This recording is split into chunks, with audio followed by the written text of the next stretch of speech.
Hello and good morning to the BI community. I'm really thrilled to present another podcast for you. And I actually checked the subscribers and figured out over 60,000 subscribers. That's massive support, and I highly appreciate that. And thanks to that great support, I have the chance to motivate, and welcome such distinguished personality like Nelson Petracek, CTO from board today. That's a real pleasure for me. We will probably dive into the fascinating topic of AI in the planning world. But let me as a little teaser before we move to the more important person, not only to me, but little commercial break, I guess. There will be a joint event between BI or Die and Board Germany, a combination of 3 events really focusing on planning in the AI world, not only really talking about it, but really real talk workshops and trying to add value to the whole field. This is going to happen in Frankfurt, Zurich, and Hamburg. And definitely have a closer look to our show notes. There's a link and with all the further information. But now let's move to the most important person here, at least for today in our podcast, Nelson. It's a particular pleasure for me having you here. Warm welcome to our show, to our podcast. Great that you're here. How do you feel today? How are you doing? I'm happy to be here. I mean, you've done well for yourself with that number of subscribers. So I'm welcoming the opportunity to be here with you. I'm looking forward to the discussion.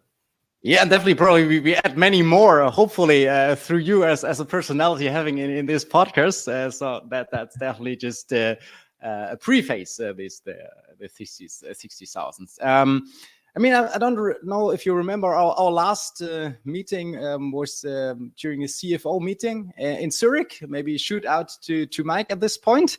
And there we have a little short video. I record that, and as a beginning question, I ask you something like your, let's say, favorite informal introduction of yourself.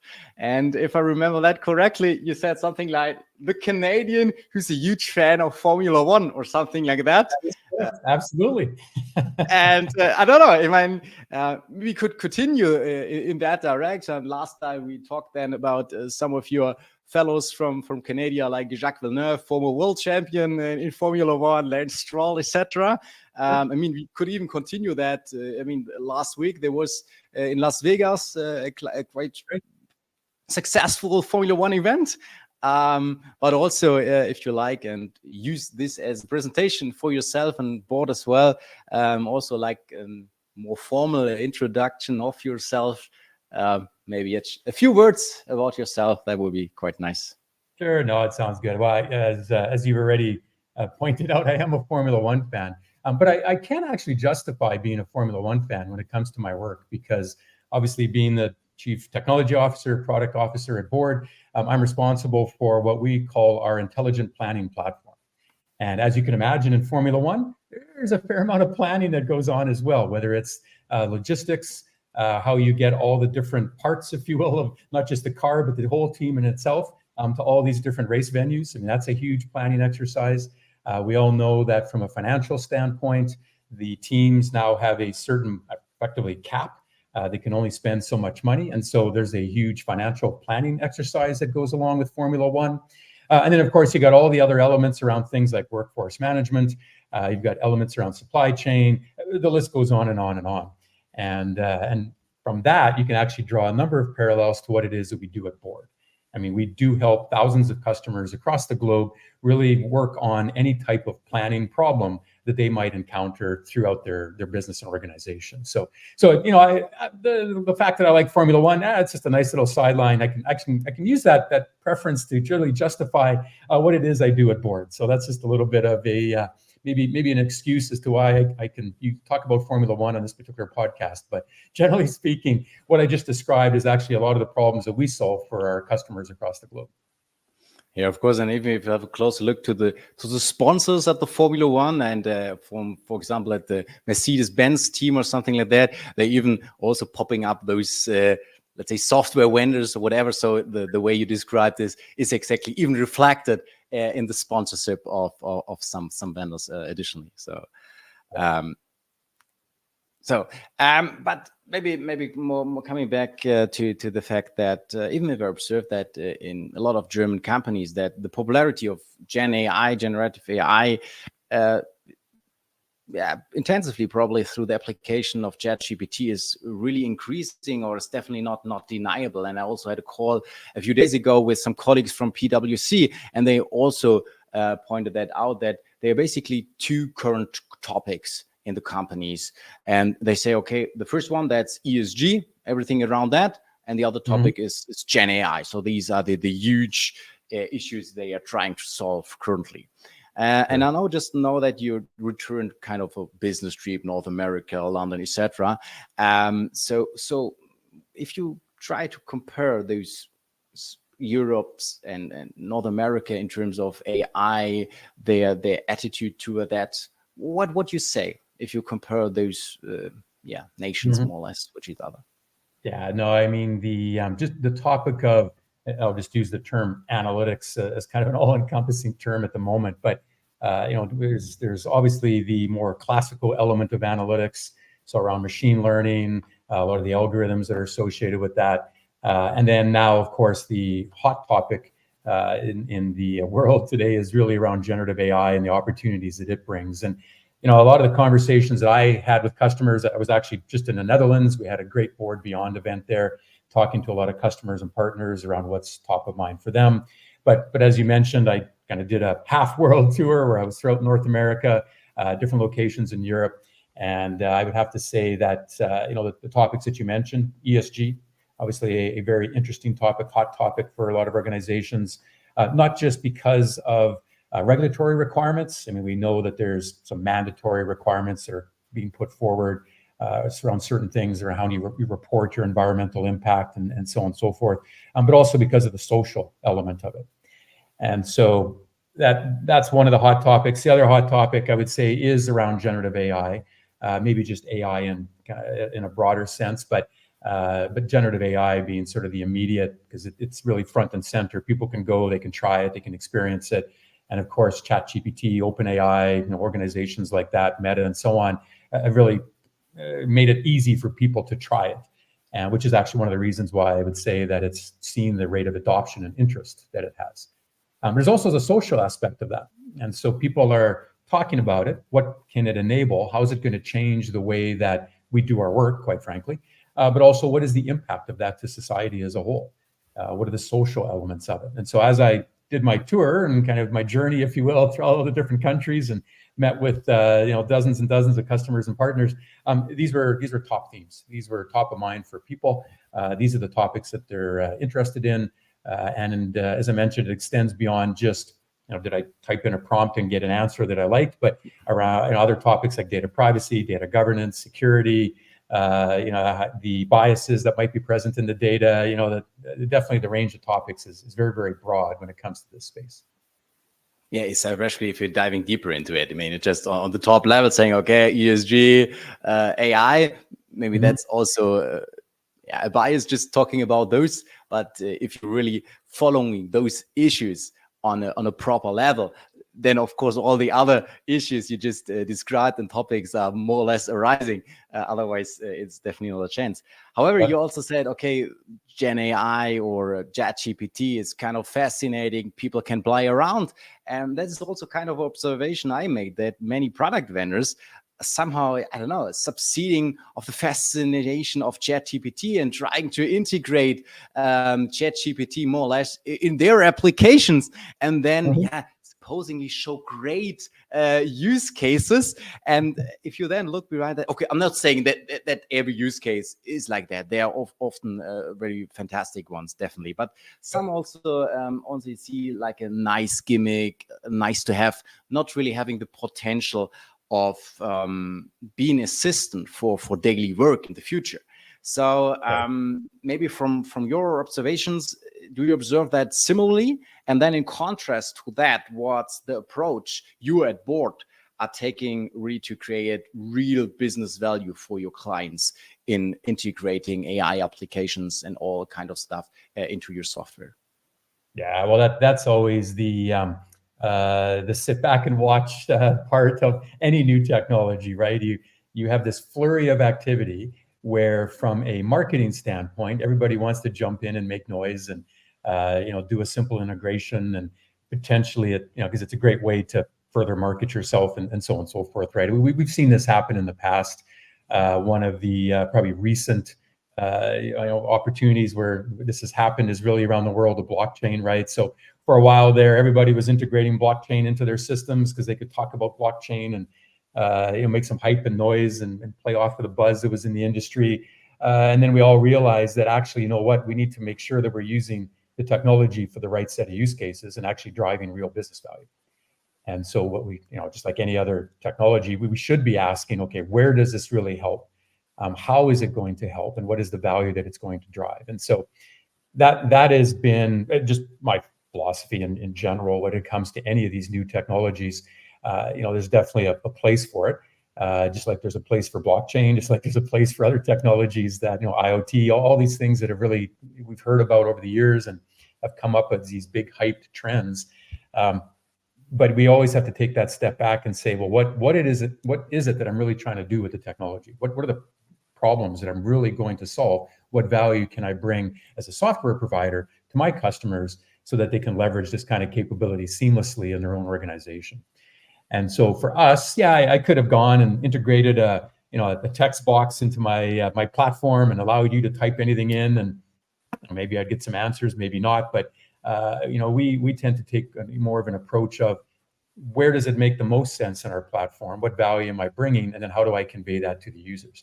One of the things that's interesting, and you kind of alluded to it, is the fact that the first element that it's really affecting is the user experience. You go to ChatGPT, it's an easy user experience. You go to Bing, it's an easy user experience. And it's the way in which people can interact with it was very, very, very simple, even if the underlying technology and the concepts may not be. And so that's what we see as well. The first thing that it's really going to influence and provide value towards is, how do users interact with, for example, their data? I call it having a conversation with your data, right? How can I, in another metaphor or another mechanism or a much more natural way, how can I derive value from the data that I brought, in this case, into board? Right? So all the planning data, all this data from a variety of different sources. It's one of our strong suits. I can bring all this data in from all these different sources, stored in a very, very efficient and performant manner.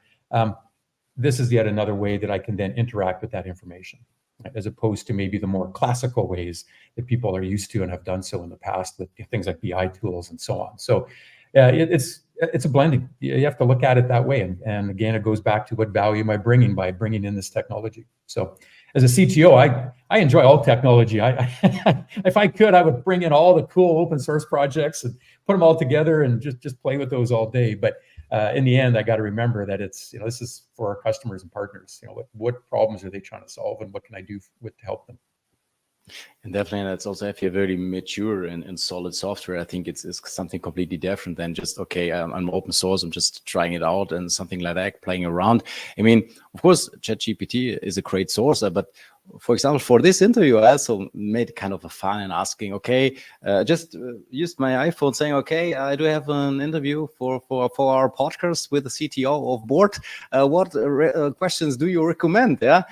Well, it was not really, I don't know, nothing very surprising, but not really helping, more or less, because then I also start doing my own research. I mean, it was, it is a clear fact. I mean, it's always this discussion: will AI replace us somehow in planning field or whatever, or is it just supporting us, or will only those replace not using AI? So this is always the question. I'm totally convinced that it's somehow adding value to all of us using it, and those are definitely replaced not using it or not taking advantage of that. And that's the same, how to integrate it actually in the software, where will make it sense, and how will it actually potentially add value? Or what's your take on this discussion? Will we replaced by AI?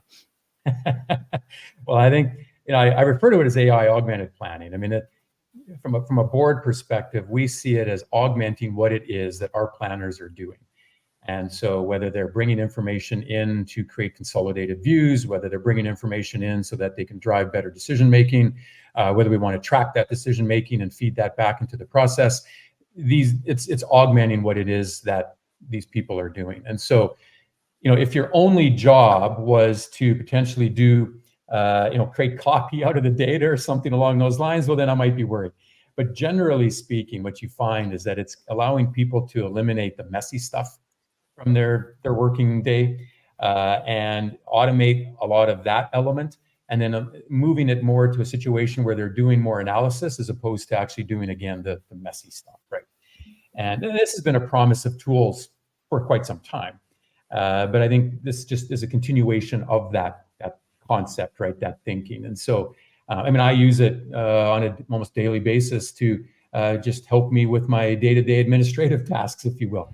Or if I'm looking at different, let's say, support activities or customer care activities or product marketing activities, or whatever that might be, this technology is definitely allowing me to spend less time just sitting down and just writing stuff from scratch, if you will, and allowing me to spend more time on some of the items that, in my opinion, are higher priority because they're going to drive more value. So I see it as being an augmentation of what it is that people do. So from a planning standpoint, we refer to it as the AI augmented planning. It's not replacing the planner. It's just allowing them to spend more time on the stuff that really matters. And especially if I compare that, to the, let's say, maturity level in many organizations, because that's the field where I do have a lot of impressions, that's reporting, dashboarding and stuff like that, or pure analytics, so to speak. And if then they are talking about Gen AI, I just guess they are talking about the fifth step and ignoring the first fourth before that. So right. Maybe also in the planning environment, we can also talk. I introduced it to you saying, okay, well, you had this world tour, and now back to basics, back to the podcast, back to conversation with others somehow. But also that's an idea being more pragmatic in the environment of planning, focusing on the forecasts, on the predictions, stuff like that, and especially providing those aspects to a larger range of colleagues, even in business. And from my point of view, that's also really a huge advantage using board, having this provided really with low technical barriers to a huge range of business people, especially in the prediction things. So yeah, maybe you can also give some additional insights into that, how board actually helps companies successfully go this path, prediction stuff like that, low code, no code, stuff like that. I think that's also a core, not only talking about all those great stuff, great technology, but also focusing on the core, really to add value to the organization right from the beginning, and not thinking of the fifth step before the first one, more or less. Right. Yeah, no, and you're right. For us, generative AI is kind of one building block, if you will, that adds to a set of capabilities across a broader platform. And that is really our premise. And that is true when it even came to things like machine learning, the way in which we include machine learning into our platform so that users can use it in a seamless fashion. You don't have to be an expert data scientist, although you can be, and actually use it at that level as well, but you don't need to be. But you're right. Our approach and our strength has really been around the notion of this platform. People consume software differently now. It's no longer about a black box environment where the only thing you can really do is within the boundaries of this box. And I really, I can't peek under the covers. I don't know what's happening behind the scenes. Stuff just happens. That world is no longer the way in which people want to consume software, especially from an enterprise standpoint. There's just too much risk, and you are too constrained, if you will. Things just change too fast in order for you to be able to rapidly adopt a very bounded black box to a set of new business problems, which are probably going to show up tomorrow, right? So this platform-centric approach, where I can use a single core technology framework and foundation to build a variety of different use cases, is really the strength that we bring to our customers, and enabling them to do so in a low-code, no-code fashion. Again, you want to spend more time just configuring, less time on customizing. And so our kind of philosophy, if you will, is that we want to provide this suite of building blocks. And so a building block can be a whole solution capability. It can be merchandise retail planning. It can be workforce optimization. It can be some aspect of sales performance management, or whatever that is. That can actually be a building block. Or conversely, as we've kind of talked about, it can be something like a machine learning model or a generative AI component or whatever it might be, something that forms a smaller building block of a broader application. So that's our approach. And so we do that for a variety of different verticals, a variety of different domains, and a number of different maturity levels of the customers that are just beginning this journey. They're moving away from Excel, let's say, that's where they're starting, all the way straight through to customers that are just looking to drive better decision making in this increasingly complex world. And so that's why we refer to it as the intelligent planning platform, because it's not just a black box. It's a platform enabling you to support multiple use cases with that platform, focus on configuration, not customization, and use technologies that you need to use in order to drive the most value. That's in a nutshell what we really focus on. I think I just said our product roadmap first slide, and probably took me a lot longer to describe that first slide than normal, but that's in essence what we focus on, and that's why we drive a lot of the capabilities that we do. At the point you always pointed out, adding value to the organization itself, that's the main driver. And I guess you have a lot of conversations throughout your journey through North America, Europe, back, etc. Any use case you said, okay, they're through all disciplines, all industries, etc. But anything really what impressed yourself, saying, okay, that was really a nice thing to see how these customers are using our software. Any highlight you had during your journey you like to share with us? Yeah, it's interesting. There's the interesting use cases, and then there's also the scale of some of the use cases. So there is a bank, for example, that has been using our software for a number of years, and they literally use our software to run the bank, and it's all aspects of the bank. Whether you're dealing with the product side, whether you're dealing with the customer side, our software is just embedded throughout the bank. And that's just exciting, because you realize that if there was a problem, or maybe it's a little nerve-wracking as well, but because you realize if there's a problem, literally a lot of the business of what that bank does would stop. And so it's you realize the importance and the impact that the software is having on a critical business like that. Then there's other kinds of use cases which are just interesting in general. We've got one use case where people are using our software to plan how they are going to really run and build projects globally for doing things like setting up, let's say, medical camps. And so if you're helping people in different parts of the world and you want to be able to plan in terms of where you're going to be setting up these camps and how you're going to handle all the logistics in terms of how you're going to help people in that part of the world, our software is used for that. And so that is now taking it to the other level where you're looking at it more from a very humanitarian sort of standpoint, which is just fascinating to see.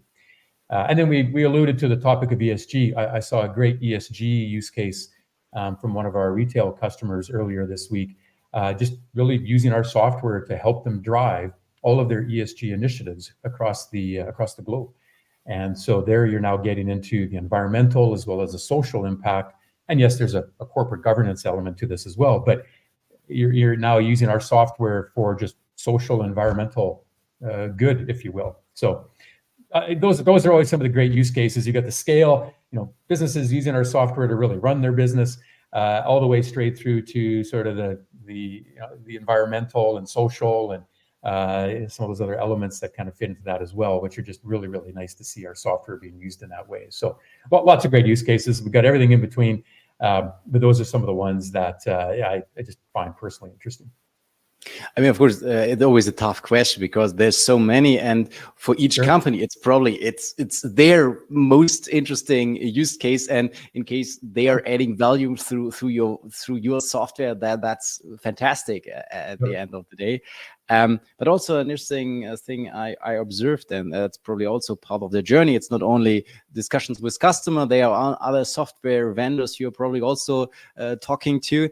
And one thing I just want to work out here is the partnership of Board and Microsoft. And that's also kind of an interesting observation. It's not, let's say, it's more the collaborative also which use vendors. It's not this, I don't know, competitive battles anymore. It's okay, we like to be part of this technology journey. We all have our, let's say, strengths and weaknesses at the end of the day within our technology. So working together is better than really battling to each other.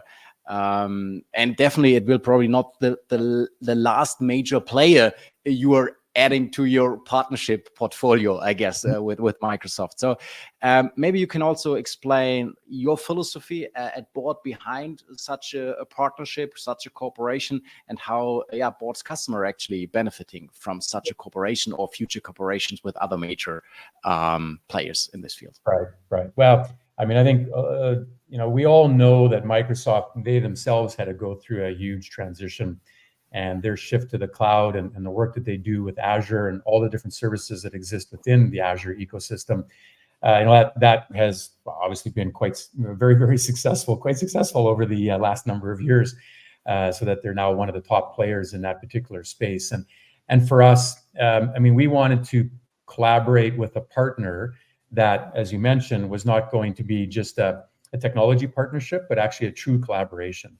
And so working together on, again, the value that the joint capabilities together can provide to our customers, as opposed to, yes, this is just a really cool piece of technology, please include it in your platform, and away you go. It's a much more deeper partnership than that. So we collaborate on providing solutions to customers. Microsoft is very, very good at understanding how to really work with an enterprise customer and help them realize the most value out of the cloud and all the services that exist on the cloud. And so philosophically, it was just a very, very good match for us as well. And then, of course, as we look to provide our software, whether it's as a service on Azure, which is what we do, or incorporating things like Azure ML into Board, these just became natural synergies, and it allowed us to really rapidly build out the capabilities of our platform without having to build everything from scratch. As much as I'd like to, but I'm pretty sure if I went to our CFO and asked for a whole bunch of money, spend as much as Microsoft in analytics, I know what he's going to tell me. So I have to do the next best thing, and that's partner with an organization like Microsoft, who's really big in that space, as well as obviously just around all the other areas in which they provide capabilities in. But just partner with them, work with that deep collaboration, figure out the best value we can bring together to our customers, and then allow us to quickly and easily do that. It's just been a great partnership so far. So looking forward to continuing that as we go forward.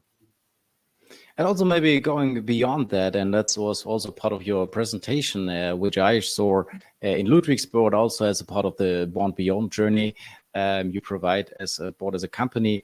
And I remember kind of one claim or one promise you more or less pronounced there, and that was any data at any granularity at any time, or something like that. Maybe it was on one of your pages, or kind of a vision or your view on how to proceed the journey of Board as a technology officer. Maybe you can also maybe make a little outlook into that direction, what that means for the vision of Board, just as we are now coming more or less to the end of our podcast, but also having this outview. If you're here in the podcast, that would be a great pleasure for us. Yeah, no, absolutely.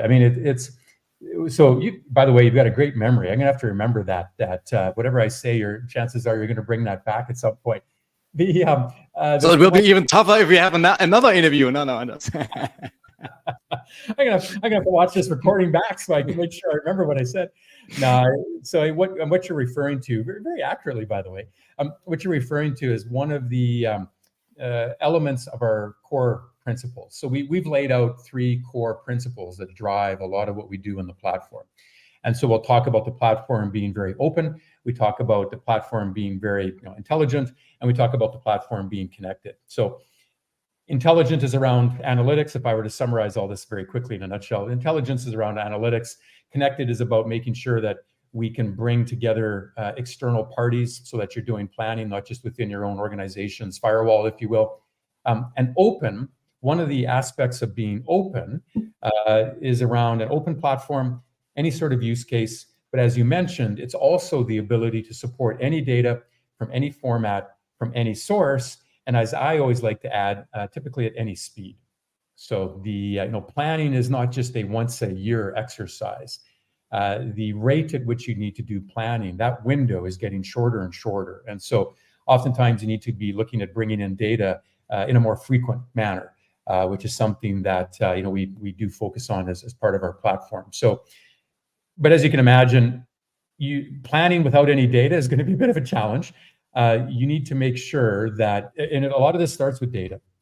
And actually, even with, generative AI, in many cases, yes, okay, the open AIs of the world and so on and so forth, they've in some ways brought all that data to them and trained all these models using all that data and then exposed it to you so that you could just easily ask it questions. But even then, the questions that you're asking are augmented with data, whether it's through prompt engineering, whether it's through retrieval augmented generation, or some of these other techniques that you can use to try and get more accurate responses from an underlying large language model. And so it all starts with data. And so that's why the very first tenet of one of our principles, the open principle, is just the focus on data. And so we want to make sure that our customers and our partners can leverage the data that they need to leverage in order to drive better planning decisions. And so that's you hit it bang on. That's kind of the starting point of a lot of this. And that's one of the areas that we do focus on, and one of the areas that I think our customers feel is one of our strengths. Okay, then, both more or less any data at any granularity at any time. That's perfect. There you go. Yeah, thanks a lot for your time and for all the insights you shared. We highly appreciate sharing all this knowledge with us, with our listeners. And yeah, in our podcast, it's kind of a good old tradition that the final words remained to our guests. So it's obviously that you not have to thank us for being here. So that's not the stage we're preparing here. It's just whatever you like to give to our listeners. Some final words, advice, whatever. Some I don't know. Whatever you like, but not please say thank you. I say thank you already for you being here. It was a great pleasure. And I already say bye-bye. Stage is yours, and for your final words of this podcast. Thanks, Nelson. No, good. Appreciate it. I'll just leave with the idea that we've talked a lot about different technologies. Technology is always going to change, but it's always important to focus on the value that those technologies bring. That is a lesson learned. It's not just about the hype. It's about focusing on the value. But don't forget to try the technologies is the other element here, right? You need to understand what the boundaries are, what's going to work for you, what's not. And in the end, you're using this as another means of driving innovation within your organization. So I'll leave it with that. That's something that we focus on, something I focus on, something I've always focused on throughout my career. It's striking that balance between the technology, the value, and the importance of innovation. So I'll leave it at that. Thank you. Bye-bye. Hey, take care.